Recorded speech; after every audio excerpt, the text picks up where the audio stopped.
Bom dia. Graças a Deus, viver em comunhão como família, ajudando, auxiliando uns aos outros, é algo precioso da parte de Deus para a nossa vida e, consequentemente, para a vida dos nossos irmãos. E é sobre isso que nós iremos falar nesta manhã, eternamente família. Nós temos a oportunidade de viver numa família que é eterna e também viver eternamente em família. E isso é algo precioso da parte de Deus para nós, um presente que Deus nos dá e nós devemos desfrutar desse presente da melhor forma possível. Abra sua Bíblia lá em Efésios, no capítulo 2, no versículo 19. Carta do apóstolo Paulo à igreja de Éfeso, no capítulo 2, no versículo 19. Leiamos. Portanto, não sois mais estrangeiros, nem imigrantes, pelo contrário, sois concidadãos dos santos e membros da família de Deus. Mais uma vez, portanto, não sois mais estrangeiros, nem imigrantes, pelo contrário, sois concidadãos dos santos e membros da família de Deus. Senhor, essa tua palavra, nós a amamos e abrimos o nosso coração para receber a incorruptível semente da tua verdade nesta manhã. E que esta semente produza frutos, a 30, a 60 e a 100 por um, ó Pai. E assim sejamos abençoados com o único propósito de sermos abençoadores também, ó Pai. Que a tua palavra encontre guarida nos nossos corações, por meio da ação poderosa do teu Santo Espírito aqui nesta manhã, em nome de Jesus. Amém. Família é algo precioso e eu amo fazer parte, ser parte e principalmente ser família de Deus. Eu lembro bem na minha época onde eu morei em Belo Horizonte, estava lá estudando lá no seminário, e foi um período assim de muitas provações, né, para que a gente realmente se desenvolvesse na nossa fé, na nossa capacidade de crer. E Deus, ele nos prepara dessa forma, como o apóstolo Tiago vai dizer. Ele nos prepara mediante provações. Sendo provados na nossa fé, é que nós crescemos e desenvolvemos. E é interessante, quando eu estava lá longe, efetivamente, da minha família, meus pais estavam no Rio, a minha mãe foi diagnosticada com um câncer de mama já em estado avançado, onde as pessoas olharam e falaram assim, olha, não tem mais jeito, o próprio médico já disse não tem mais jeito, isso aí vai se alastrar em pouco tempo, e é pouco tempo de vida. Na mesma época, meu pai, depois de ter tomado um tombo de um cavalo, 3 meses depois do tombo, ele nem lembrava do tombo, desenvolveu um coágulo na sua cabeça, isso deu uma paralisia no seu lado esquerdo. E você imagina tudo isso acontecendo ao mesmo tempo com a sua família e você longe. Você lá a mais de 500 quilômetros de distância, e você chega num ponto onde as pessoas falam, e aí, o que você vai fazer? Você vai abandonar o seminário, vai voltar, vai deixar seus pais assim? E naquele momento, percebendo a aprovação da fé que havia em mim, eu me posicionei dizendo, não, vou permanecer. E as pessoas acharam absurdo, porque os meus pais naquela condição, e eu não ia retornar para casa. E eu lembro que, orando pelos meus pais, pela minha mãe, tudo se resolveu. Minha mãe foi curada do câncer, totalmente curada. Minha mãe está lá bem hoje, nem operou, não precisou tirar a mama, nem nada. E meu pai também foi curado lá do coágulo. Hoje está lá criando os porquinhos dele na roça, forte, com seus 75 anos. E eu lembro de algo que me marcou na época. Minha mãe não podia fazer nada em casa, meu pai também, meio assustado com toda a situação. E quem fazia as coisas de casa? Quem lavava uma roupa? Quem lavava uma louça? Quem fazia comida? As irmãs da nossa igreja. Iam para a casa da minha mãe todos os dias. E cuidaram da minha mãe e do meu pai. Eu não pude estar perto. Por isso que eu amo a família de Deus. Porque até mesmo quando a nossa condição de família consanguínea, sanguínea, terrena, não tem condições de assistir ao nosso parente, a família de Deus sempre está presente. Não pense que você estar aqui na igreja é simplesmente um ato ritualístico. Ou algum tipo de ação dogmática que a sua religiosidade te impõe. O fato de estar aqui como igreja representa tudo aquilo que Deus planejou para mim e para você. Unidade em família, cuidar uns dos outros, com uma representatividade paterna eterna que vem do nosso próprio Deus. Mas também na condição de filhos de um Deus que é poderoso, que tem o poder sobre todas as coisas, mas sobretudo na condição de irmãos uns dos outros. Que cuidam uns dos outros, se preocupam uns dos outros, e quando algum membro da sua família de sangue falhar, a família de Deus não falhará com você. É por isso que você está aqui como igreja.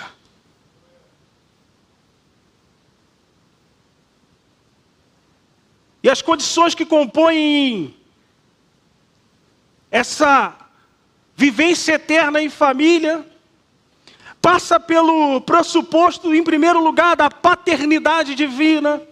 Ou seja, Deus é o nosso Pai. A paternidade indica alguns aspectos que estabelecem um vínculo familiar, emocional, fraternal e relacional. Principalmente quando a gente fala entre pai, a figura paterna, e o filho.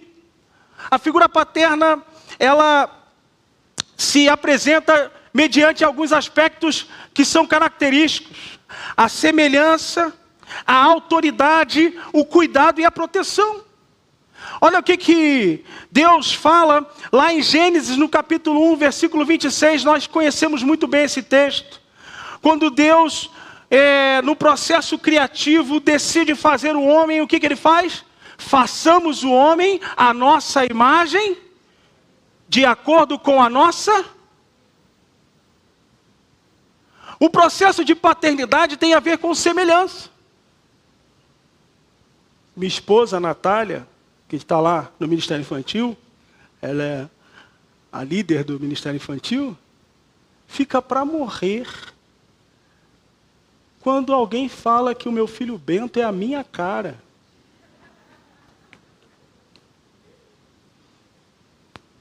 E qual mãe que não, né? Carreguei 9 meses para sair a cara do pai. Não é isso que fala? Que dirá a irmã Cláudia, né? Todo mundo a cara do pastor Ambrósio.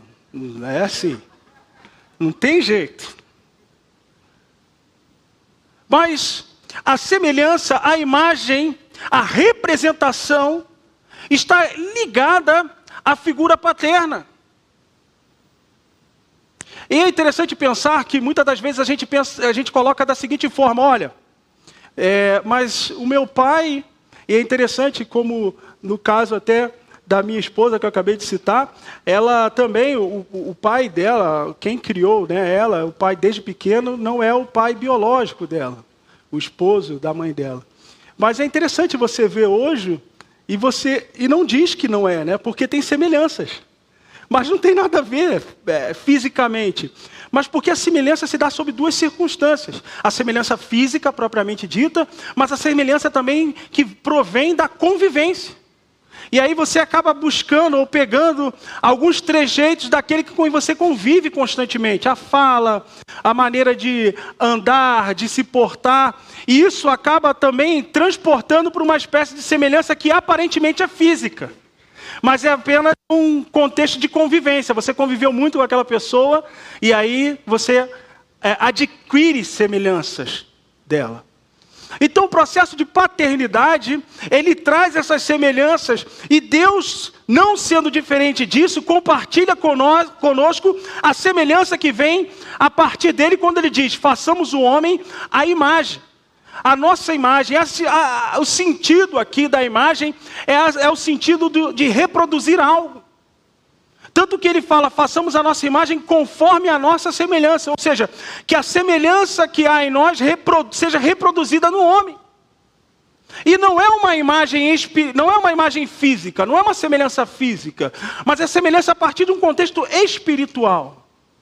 E outro aspecto interessante aqui da palavra imagem, no hebraico tselem, e uma das definições que eu mais gosto, é traços de família. Você imagina um Deus todo-poderoso falando o seguinte, façamos o homem com traços da nossa família. Foi exatamente isso que Deus falou em Gênesis 1, 26.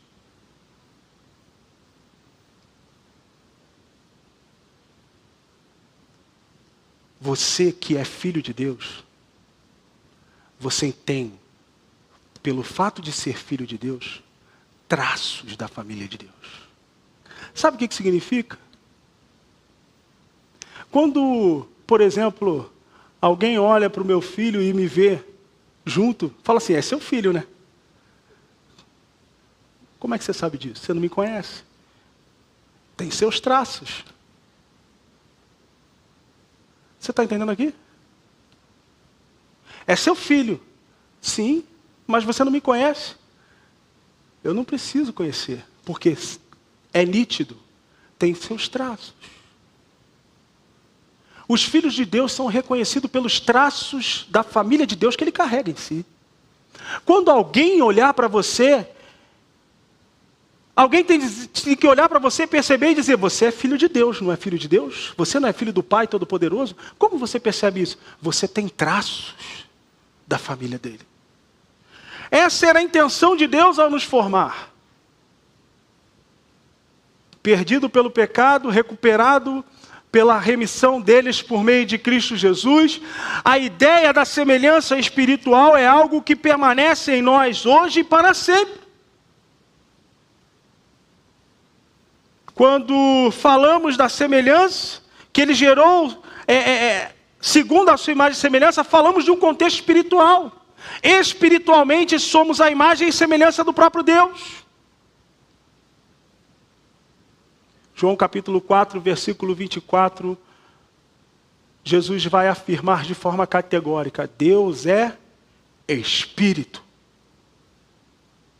Em João capítulo 3, conversando com Nicodemos, Jesus mais uma vez vem falar a respeito do contexto da semelhança espiritual que nós temos para com Deus, dizendo o seguinte, olha, necessário vos é nascer de novo.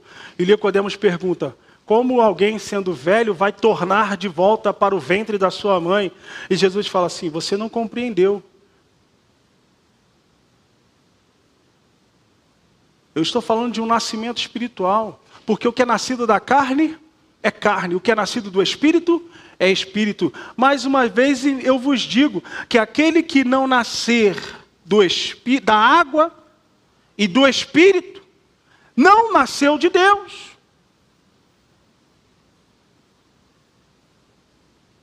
Ser nascido de Deus é ser nascido do Espírito de Deus.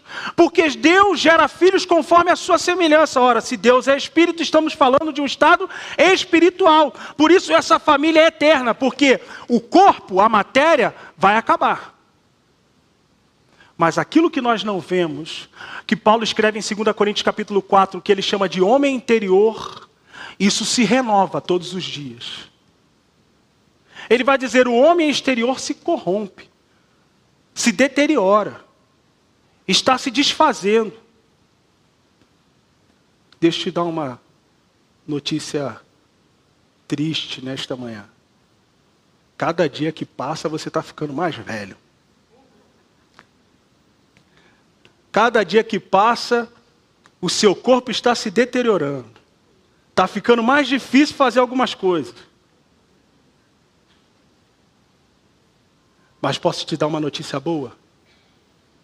Você que nasceu de novo, cada dia que passa, você está se rejuvenescendo.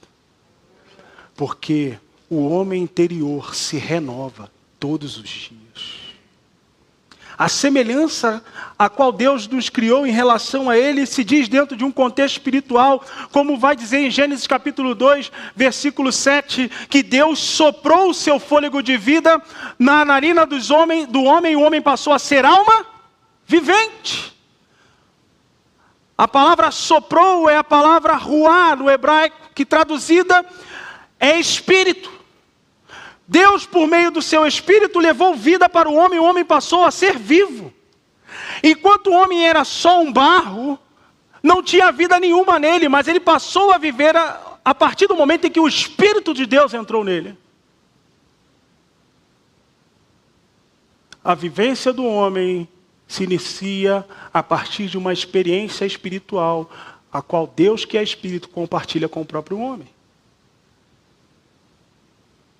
A respeito de detalhes no hebraico, você procura o pastor Jean-Luc no SEBAP, no nosso seminário, porque ele está dando aula de hebraico e ele é o especialista. Eu só dou minhas pesquisadas. Ele é que entende do negócio. Mas, dentro desse contexto, nós passamos a viver espiritualmente, tanto que passamos a viver espiritualmente, que quando Deus fala com Adão que se ele desobedecesse a respeito daquilo que Deus tinha ordenado a ele, falando, olha, você pode fazer aqui, filho, o que você quiser aqui, você pode comer de qual fruto que você quiser, mas daquela árvore ali, você não chega nem perto. E Deus não deixa nem Adão perguntar por quê. Deus já fala, porque se você experimentar aquele fruto, certamente morrerás. E o que acontece a partir do pecado de Adão? Ele morre. Morre fisicamente? Não. Ele morre espiritualmente. Por quê? A morte, ela é uma separação. Se você plantar uma árvore na terra, ela vai crescer a partir da terra, mas se você tirar ela da terra, o que vai acontecer? Ela vai morrer. Por que ela vai morrer? Porque ela foi separada do ambiente que a gerou. Nós não fomos gerados em Deus. Deus nos deu a vida a partir daquilo que está escrito em Gênesis capítulo 2, versículo 7. Ora, a partir do momento que fomos separados dele, aquele que gerou vida em nós, se afastou, ou fomos afastados, ou nos afastamos dele por conta do pecado, experimentamos a morte. Por quê? Fomos separados daquilo que nos deu a vida. Dentro de um aspecto espiritual, que foi recuperada em Cristo. Porque se morremos espiritualmente, em Cristo também tivemos a oportunidade de vivermos espiritualmente. Quando Ele nos fez nascer de novo. Quantos nasceram de novo aqui? Amém. Quantos voltaram para o ventre da mãe para nascer de novo aqui? Então esse novo nascimento é espiritual. A semelhança daquilo que Deus é, Espírito. Então a paternidade de Deus se revela em nós através do seu Espírito, como na sua semelhança em relação a Ele, porque Deus é Espírito, e os seus filhos também são filhos espirituais. O que nos permite permanecer numa relação eterna de Deus como Pai e nós como filhos. Já pensou nisso? Que quando a sua vida aqui na terra acabar, você vai continuar sendo filho de Deus?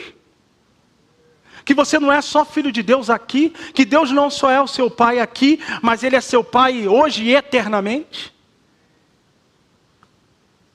porque nós fomos feitos à sua semelhança.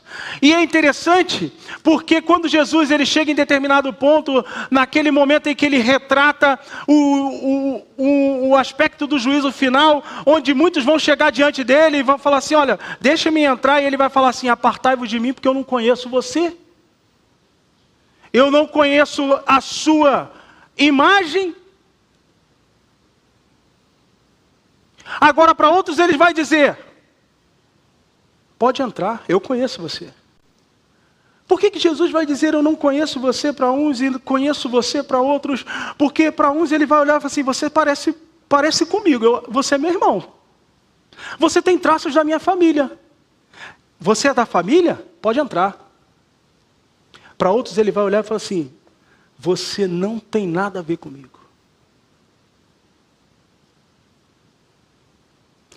Mas, Senhor, eu falei em teu nome, eu curei em teu nome, eu evangelizei em teu nome. Mas você nunca foi da minha família. Você só usou o meu nome, mas nunca teve o direito de portá-lo, de carregá-lo como membro da família de Deus. É isso que Paulo fala aos Efésios, quando ele nos dá esse privilégio, porque nós reconhecemos Cristo como o único e suficiente Salvador da nossa vida, e adentramos a família de Deus por meio de Cristo, aquele que Paulo vai relatar que era o unigênito, mas a partir daquilo que ele fez da sua morte e ressurreição se tornou o primogênito. Ele era o único filho, mas a partir da morte e ressurreição ele se tornou o primeiro de muitos irmãos.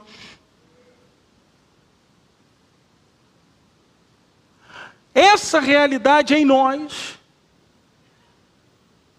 aponta efetivamente aquilo que somos, filhos de Deus, com o direito de carregar o seu nome, porque pertencemos à sua família.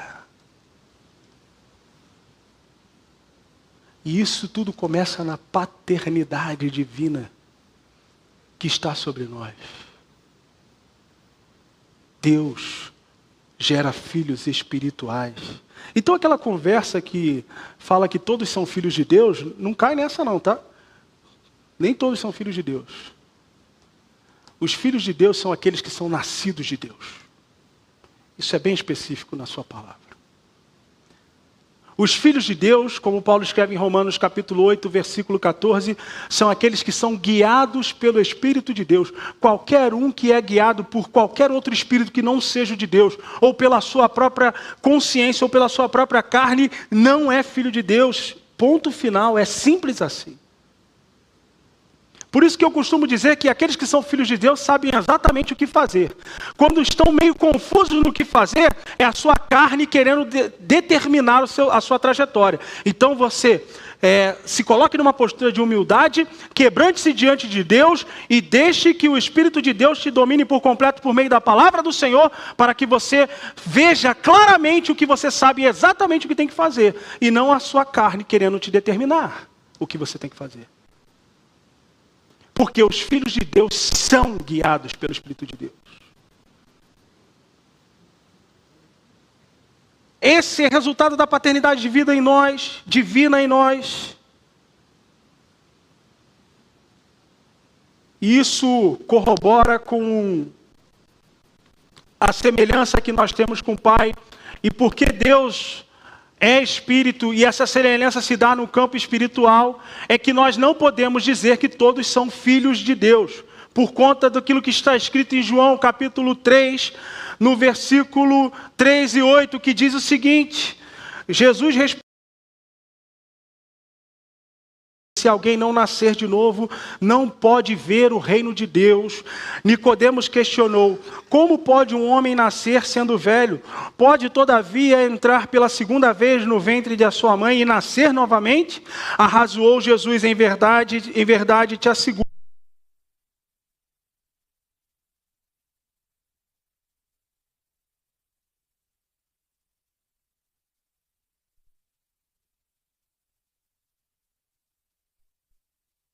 Não te surpreendas pelo fato de eu haver dito: deveis nascer de novo. O vento sopra onde quer. Você escuta o seu som, mas não sabe de onde vem, nem para onde vai. Assim ocorre com todos os nascidos do Espírito. Isso é inerente aos filhos de Deus. E filhos de Deus são aqueles que são nascidos do Espírito. Por quê? O próprio Jesus faz a diferença. O que é...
Filho tem que estar atrelada a uma condição de poder crer, ter a certeza de que o nosso Pai não falha, confiar, esperar. E às vezes a nossa ansiedade atrapalha o que Deus quer fazer na nossa vida. E um pai também trabalha com a questão da proteção. Deus sempre protege os seus filhos. Aquele que vive na habitação do Altíssimo e descansa à sombra de Todo-Poderoso, desfrutará sempre da sua proteção. Salmo 91, versículo 1. Por isso que eu falei, você não está aqui na igreja, você não está no corpo de Cristo por uma questão religiosa. Você tem que estar no corpo de Cristo porque você se entende como filho de Deus, participante da família de Deus, ou seja, habitante, desculpe a redundância, da habitação do Altíssimo. E qual é a garantia que a palavra de Deus nos dá? Aqueles que habitam à sombra do Altíssimo, aqueles que habitam debaixo da sua proteção, eles estarão sempre guardados.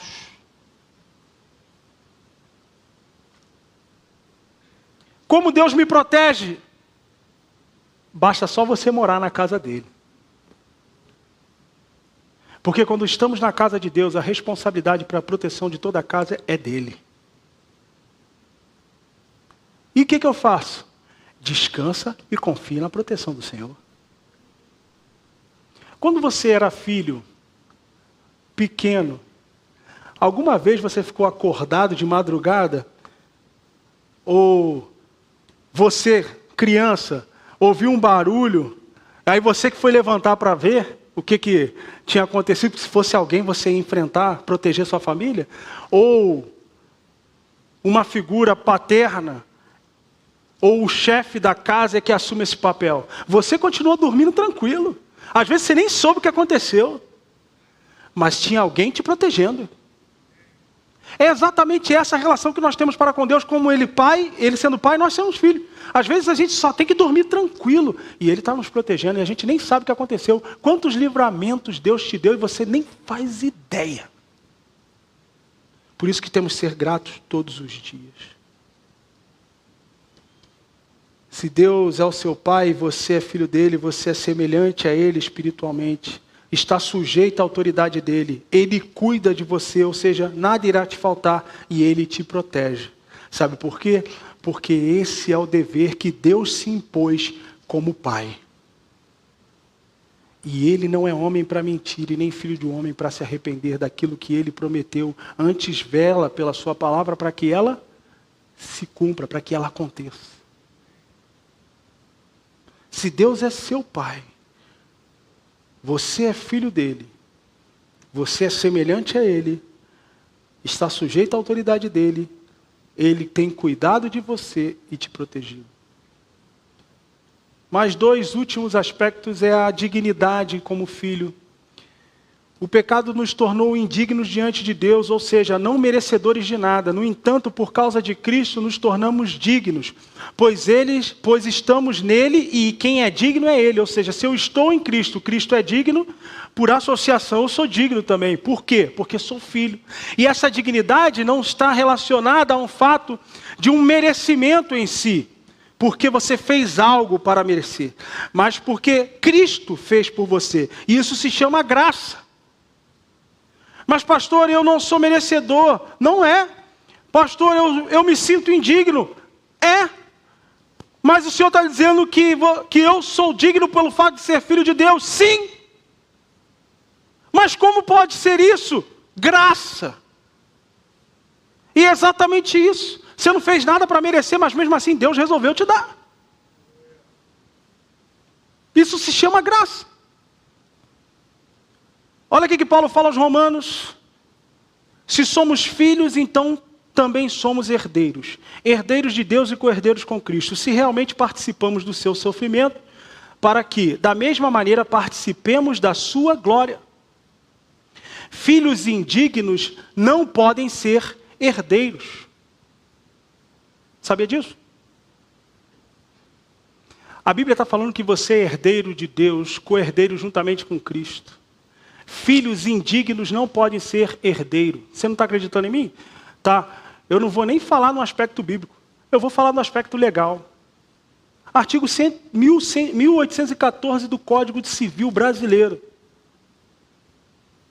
Vai falar que o herdeiro, ele não pode, o herdeiro que se torna indigno, ele não pode continuar como herdeiro. A indignidade, esse é o nome técnico, jurídico, a indignidade é uma sanção civil que acarreta a perda do direito sucessório. Não pode ser herdeiro. Para que ocorra a indignidade, é necessário que o herdeiro excluído tenha praticado, em síntese, atos contra a vida e contra a honra e contra a liberdade de testar do autor da herança. Ou seja, atentou contra a vida do autor da herança, contra a honra do autor da herança, contra a liberdade do autor da herança, se torna um indigno, e o indigno não pode herdar a herança.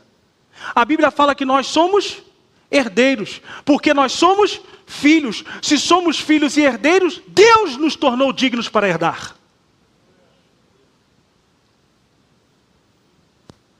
Um caso famoso de indignidade, civilmente, por um contexto criminal, é da menina aí, né? Como a gente está transmitindo, não é bom, legal falar, mas um caso bem famoso aqui de São Paulo, né?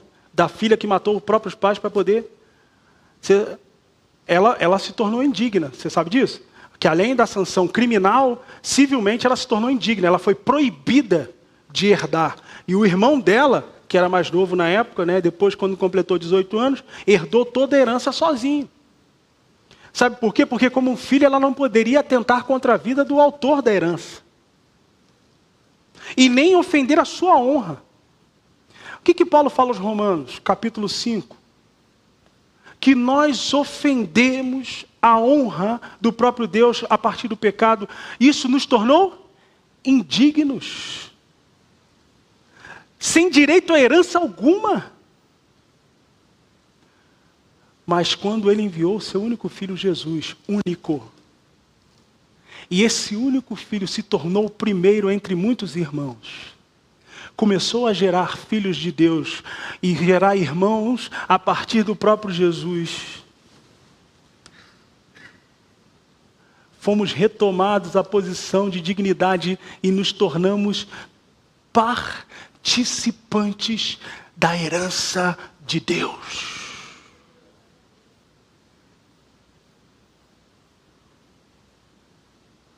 Levante a sua cabeça em confiança em relação a Deus.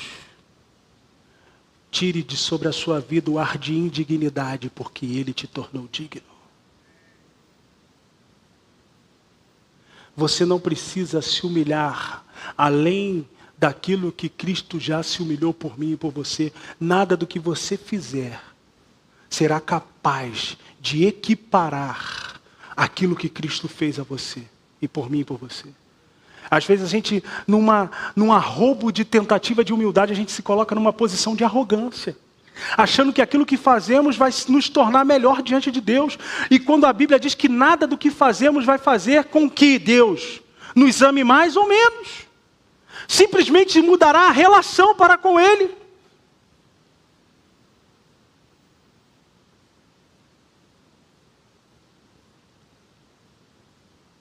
Você é digno. Por quê, pastor? Porque Deus disse que você é, e ponto final. Você é digno. Por quê, pastor? Porque você está em Cristo Jesus e Ele é digno. Ora, aquele que nem a seu próprio filho poupou, como não nos dará também com Ele, juntamente com Ele, todas as coisas? Juntamente com quem? Com Cristo. Se Ele é digno, por causa dele, nos tornamos dignos, participantes da herança. Você poderia ter ficado assim, extremamente, muito mais alegre com isso. Eu estou falando de uma condição totalmente nova. Que só quem pertence à família de Deus tem direito. Só quem tem Deus como pai tem direito.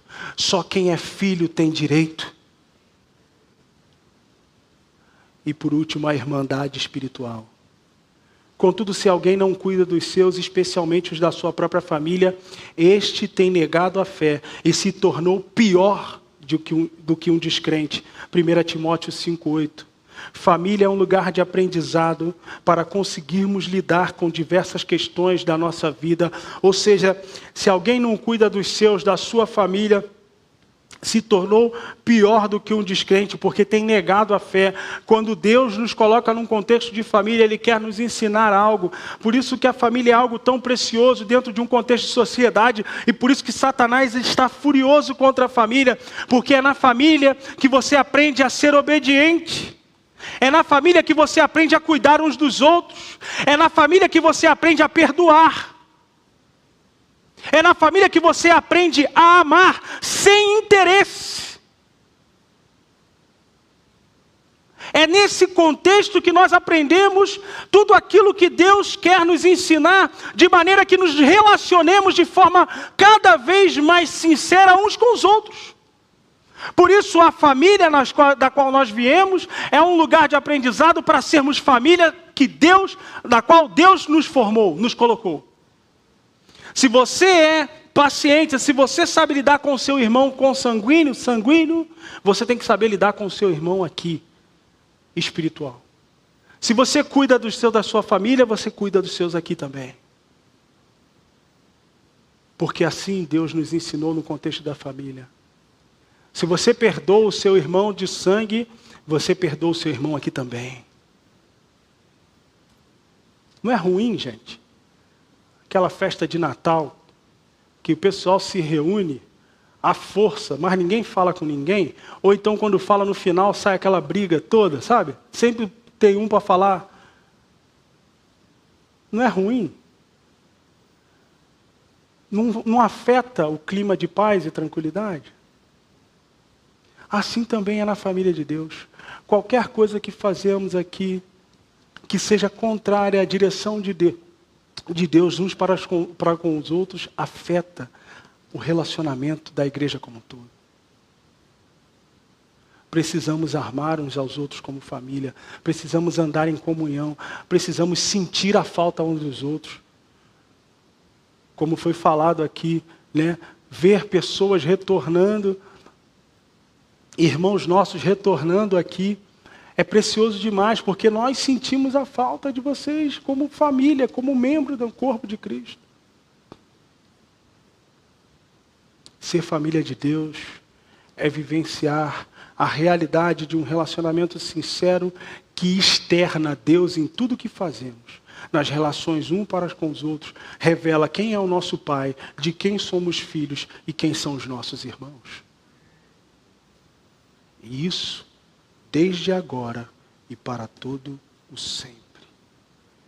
Que essa realidade de uma família eterna seja a sua realidade, que você possa vivenciar isso todos os dias da sua vida, não só na sua casa, mas também aqui aonde você está. Seja irmão do seu irmão, seja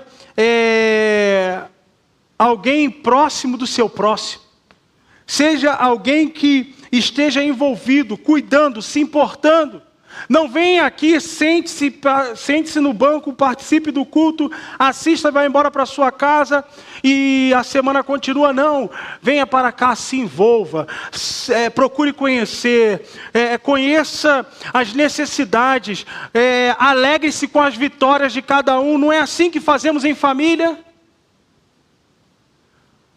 Ou somos família de Deus, ou não estamos em família nenhuma. Ou somos filhos da obediência, ou somos filhos da desobediência. Qual família que você deseja pertencer? Quem você deseja ter por pai? Você deseja ser filho de quem? Como Jesus fala para os fariseus em João 8,44. Chama eles de mentirosos e fala que o pai deles é Satanás, porque ele é o pai da mentira. Vocês têm por pai o diabo, porque ele é mentiroso e mente desde o início. Você é filho da verdade ou filho da mentira? Sendo filho da verdade, haja de acordo com a verdade. E a verdade nos ensina a respeito disso. Amar uns aos outros, cuidar uns dos outros como família e confiar em Deus como Pai, sob toda e qualquer circunstância, e nos percebermos dignos de herdar aquilo que Deus nos deixou por herança. Amém?